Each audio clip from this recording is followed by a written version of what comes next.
Hi, everyone. My name is Dominique O'Neill. I am the Programming and Hospitality Manager for Frameline, and welcome to the live Q&A of Through the Glass Darkly. We will be taking audience questions, so if you think of anything you'd like to ask our guests, you can submit them on Cinesend, YouTube, and Facebook. I'd like to once again thank the sponsor of this program, Moniker, as well as the community partners who helped promote the event, and that is Another Hole in the Head, National Center for Lesbian Rights, and Peaches Christ Productions. And now I'd like to welcome the cast and crew of Through the Glass Darkly.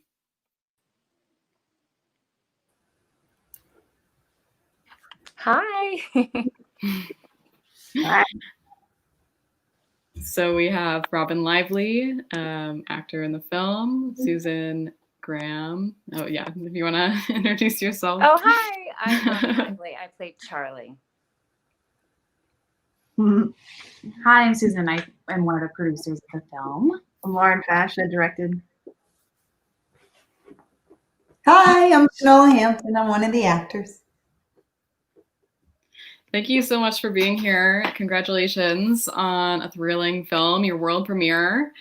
I was absolutely engrossed watching this film. It's a really excellent feature. So Lauren and Susan, I'd like to start with you if you can talk about the origins of the film. Yeah, so man, we started writing the script in 2013, I think it was.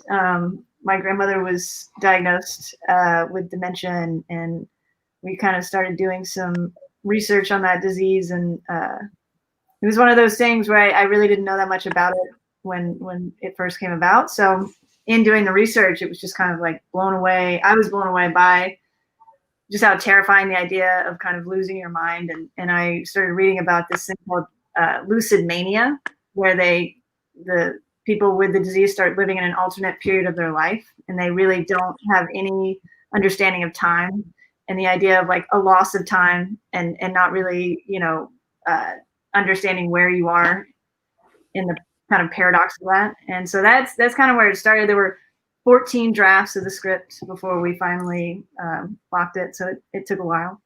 And then, yeah, so it's been a long journey. That's kind of how it all started. Susan, how did you get involved? Well, I'm stuck with this guy. We're married. So that was easy. We just kept it in-house. And sort of simultaneously, where Lauren was working through some stuff with her family, I kind of had sort of like a life-changing medical situation where I lost vision in one of my eyes. And it was obviously not like losing a loved one, but it was like a profound process of grief. And so I think that also influenced this film. I feel like we were both able to tap into the story by like those two ideas, right? Losing your sense of time, but also working through grief in a very personal way. The funny thing too is like this script started out and it was called Stan, and it was about a straight white dude. And it was one of those things where, we were trying to write stuff because it was this whole idea of like, trying to get it sold and made, and in reality we were kind of selling out, because it was funny. One of the producers who was signed on at the time read the script and he was like, I'm just not connecting with the main character. And I think it's because neither were we. Yeah, we weren't either. So it was kind of like an organic thing to create a character that we felt, was someone we understood and knew and could give a voice to. And then obviously Robyn just, stepped right in. And Shanola. Well, I meant with Charlie. I was talking specifically about Charlie. Of course, Shanola too. Yeah. Robyn and Shanola, how did you get attached to the film? Wow. Shanola, do you want to tell your story first? Because you were cast before me. Oh no, are we losing her? Looks like. Did we lose her? Yeah, looks like. Why don't you go first, and we'll hope. Well, I'll do that. We'll get her back on. Okay. Oh, there she is. Sorry. Shanola. You can go first, baby. Okay, that's fine. So Shanola was already cast. And I just had an audition. I just went in and I read, and I know like Fash wasn't there. I was like, oh, the director's gonna be there. No one was there. But that was okay because she was out of town. But I just did the reading. I had the audition and I read it and I was like, oh my gosh, I love this role so much. I love this character. I can identify so much with her because I'm a mother and I can tap into her pain. She's from the South. I'm from Georgia as well. But I was like, yeah, I'm not going to get this. There's no way, because it was such a departure from anything that I've ever done. I just didn't know if I could pull it off believably, but I was willing to certainly try. So I did the audition. I felt so good with it. I was like, oh my gosh, that was one of my best auditions I've ever had. And then shortly after, I get a call and then I FaceTimed with Lauren and then the rest is history. But it was just been such a dream. It was such a wonderful role to do. So What about you, Shanola? Well, I got the script and it took me longer. I was really busy, so it took me longer to read it than it should have now after I read it, because I loved it so much. And I was actually at home in South Carolina taking my grandmother to the hospital, to the doctor. And she must have been 89 at that point, something like that. It's been a few years. And Fash and I had a meeting set to discuss the script and talk. And she started talking about her grandmother. And I'm a really big energy person. And I loved the energy behind the script and then how it translated with my conversation with Fash. And she told me about her grandmother. And I just thought it was meant to be. And it was such a beautiful story. It had a twist that I wasn't expecting. And I feel like I'm one of those ones that look at films and I'm like, oh, this is going to happen. They think it's going to be this big reveal, but please. And so I was really happy about that. I was happy to be working with women, that not just for the sake of working with women, but women who were smart and had a dedication and had a story to tell. And so I was like, yep, I'm totally in. Let's go to Georgia. And not die in the woods, because, that's what we were. We were in the woods. I'm not trying to die in a cabin in the woods, because then I become like a real thriller. In the woods. The funny thing too is Shanola was the first person cast in the film, and Robyn was the last person cast. And then Shanola is we bookend each other. Shanola's obviously a really difficult person to get along with. Yeah. Oh my gosh, I met Shanola and I was like, oh my gosh, she's amazing. And now we're just like lifers, huh?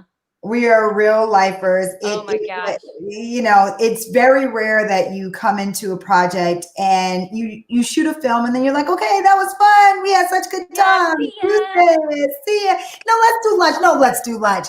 But we do lunch a lot. And we do a lot of conversation, much to Lauren Fash's chagrin. We have so much fun.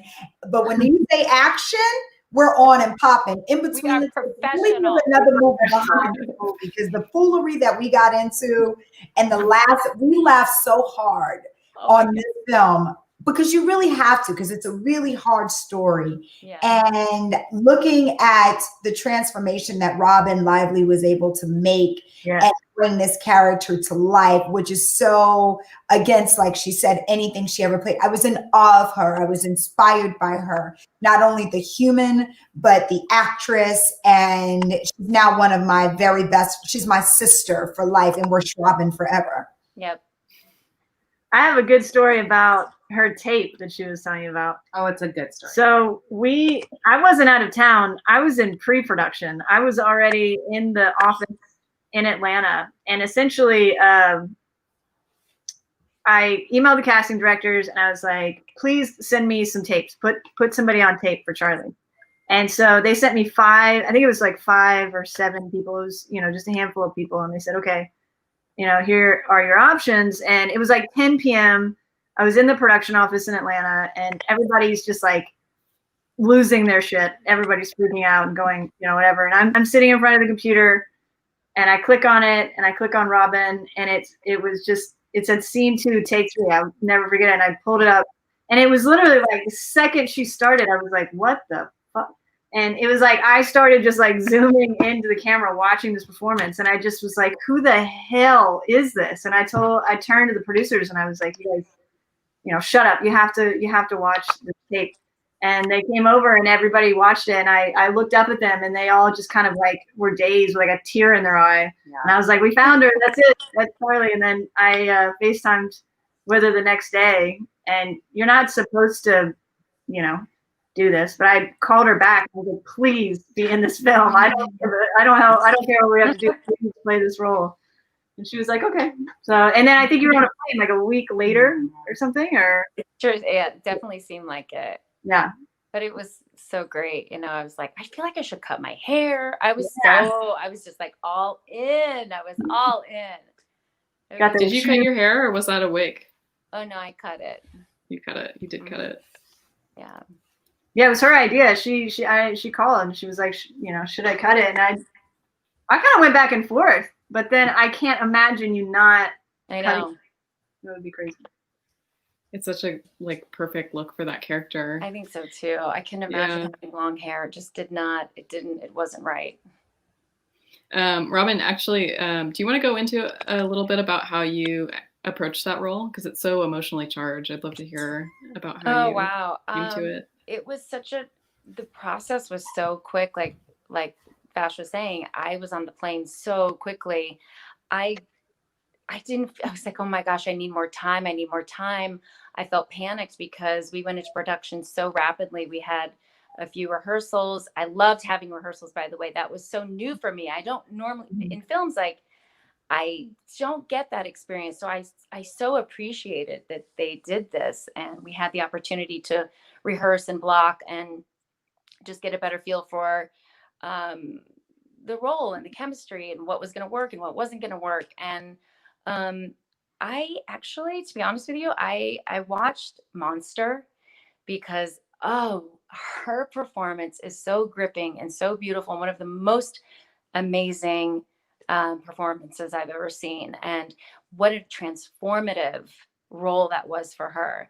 And I had this opportunity given to me on a silver platter. And I was like, I have to shed everything that is Robyn and step into the skin of Charlie and be this person. So I asked for the wardrobe as quickly as we could get it so that I could kind of like do my lines at the cabin in wardrobe because I could just feel her better and become more familiar with her. How did she walk? How did she talk? How did she look? I just watched myself in the cabin and, you know, and it was, for me, it was amazing because I felt like an instant connection. And if you know me at all, I'm very feminine. I'm very like, oh, you know, and Fash will say like, oh my gosh, if I knew you before, there's no way I would have considered you for this role. I had no idea. So honestly, that's the biggest compliment for me. But I truly bonded with this person, with Charlie. And that's the beauty of being an actor is you get to become a completely different human and you get to empathize with people that have had different journeys than you, that have had different pains and joys. And you get to somewhat experience that. That's why I asked if you were wearing a wig because I was like, holy crap, like you're here and you you know, you look nothing like Charlie right now. And that's how I was. It's such a transformation. I was like, what the hell? And then the craziest thing too was I would yell cut and I was still kind of getting to know her. So it was like, you know, she would be Charlie and then I'd yell cut and then she'd like, so I don't know. I was just like thinking, what the hell? Shanola, my favorite part about your character is that she comes into this town and she's like, don't call me darling. You know, she's like a very strong, very like feminist character in a way. Can you talk about what you brought to that character and how you approached that? You were on mute also. No, you gotta unmute. Unmute. Shanola, we can't hear you.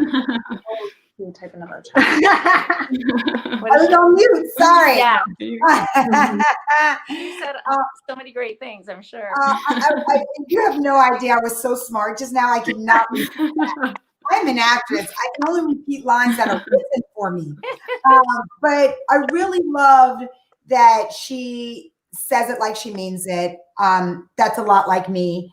And so I was able to kind of bring that sort of, sass is not the right word, but really she doesn't put up with anything. I love the fact that she was strong, but she was hungry for the truth, not just for a story, but because she had a personal connection to this entire thing. And I love that she was able unexpectedly to form a love affair with Charlie. So all of those things I don't think have been done in film before. And I think that there's such a beautiful love story that's told between those two characters that is completely not about intimacy, but not about sexual intimacy, but just an intimate friendship in that way. I hope this isn't too much of a loaded question in 2020, but would you consider this a feminist film? And maybe this is best for the writers, for Susan and Lauren. But it's such a strong, female forward film. Yeah, absolutely. I hope so. Yeah, I hope so. I like that feminist film. Yeah. It would be a huge compliment to her. Yeah, I mean, I think that, if you look at the nature of the story and the plot, it is a lot of women kind of, who have each other's backs. Yeah. All right. We can open up for audience questions. So we'll do that shortly.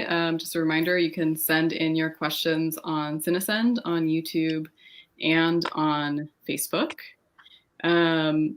And actually, so Susan, you had a role in this film too, correct? You were the yes, woman in the still beginning. messing up. Yes, Do I you- was that person. Did you know going in that you were going to have so many roles in this film? No, I started out in this business as an actress, and then realized that I was like really bad at auditioning and like was not great with rejection, and then started writing and producing and feel like very confident in those roles. But when we were writing, Magnolia was one of the characters. It's the character I ultimately ended up playing, where that was a scene that was just really close to my heart, because it reminded me so much of people that I grew up with women that I knew that, you always hear like, why doesn't someone get out of an abusive relationship? And I think the answer is always because they can't. And while that experience has never been my experience, I have loved. Sorry, I just kicked my crutch. I'm on crutches. I know. My bad. Sorry, go ahead.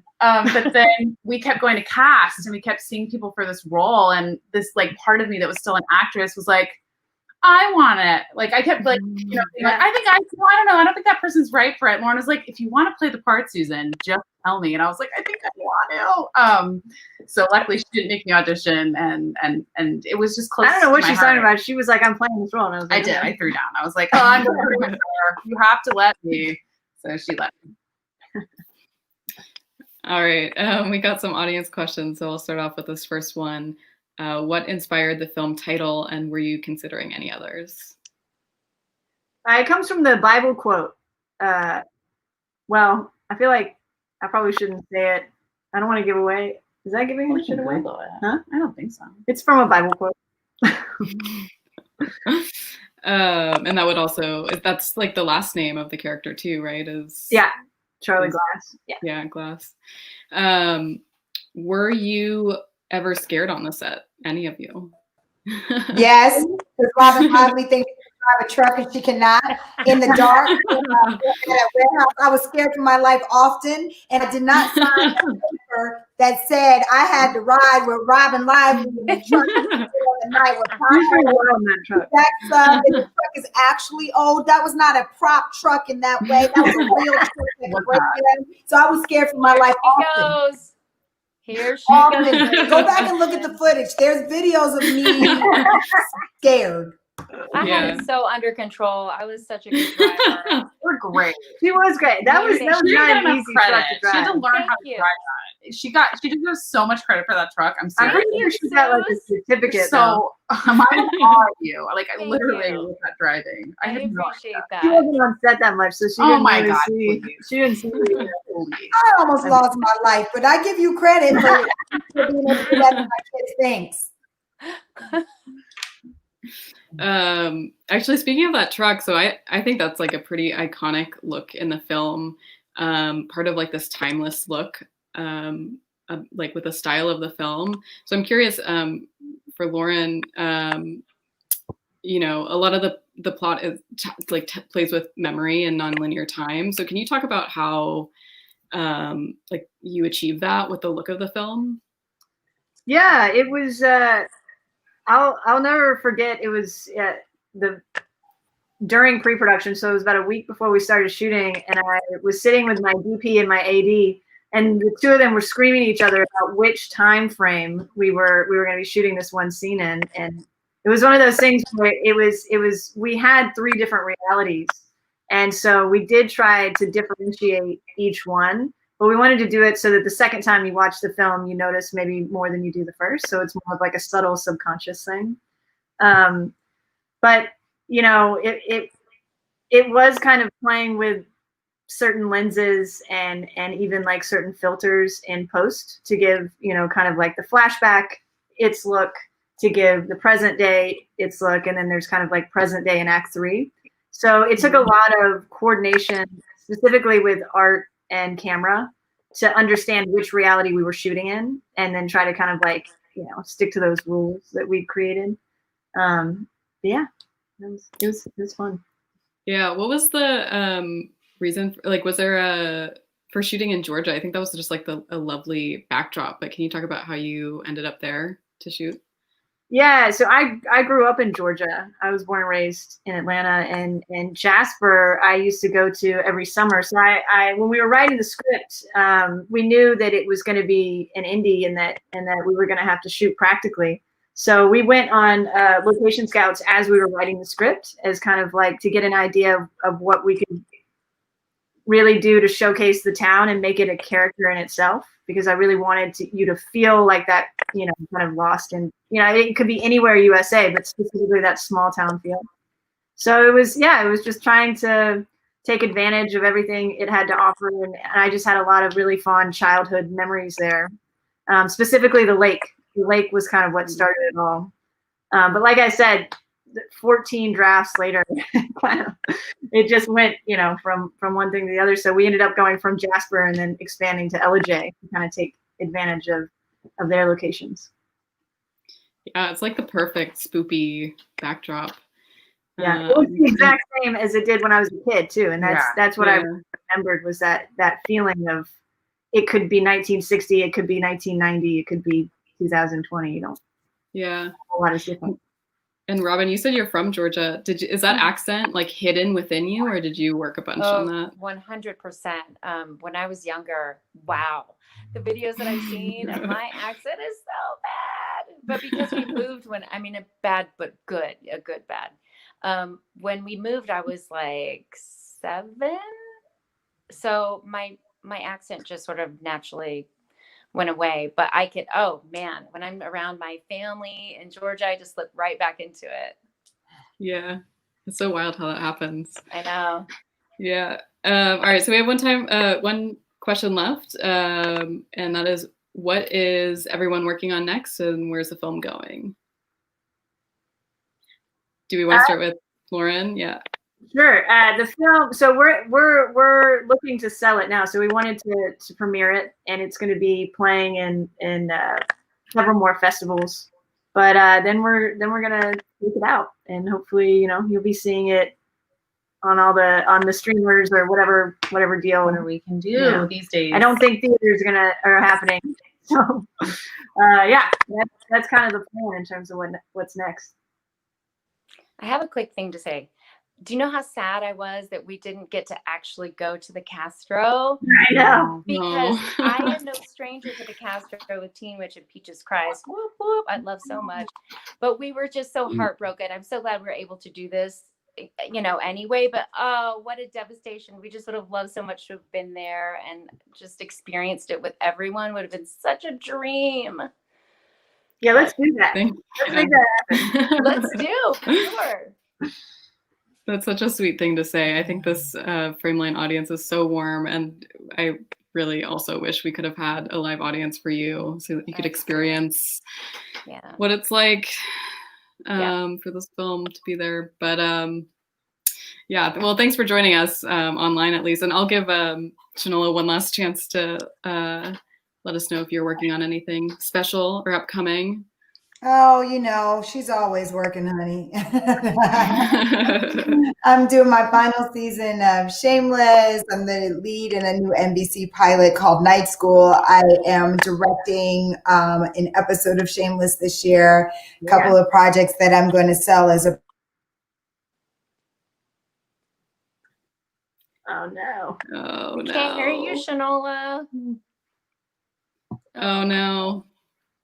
All right. Well, we'll just cut it off there.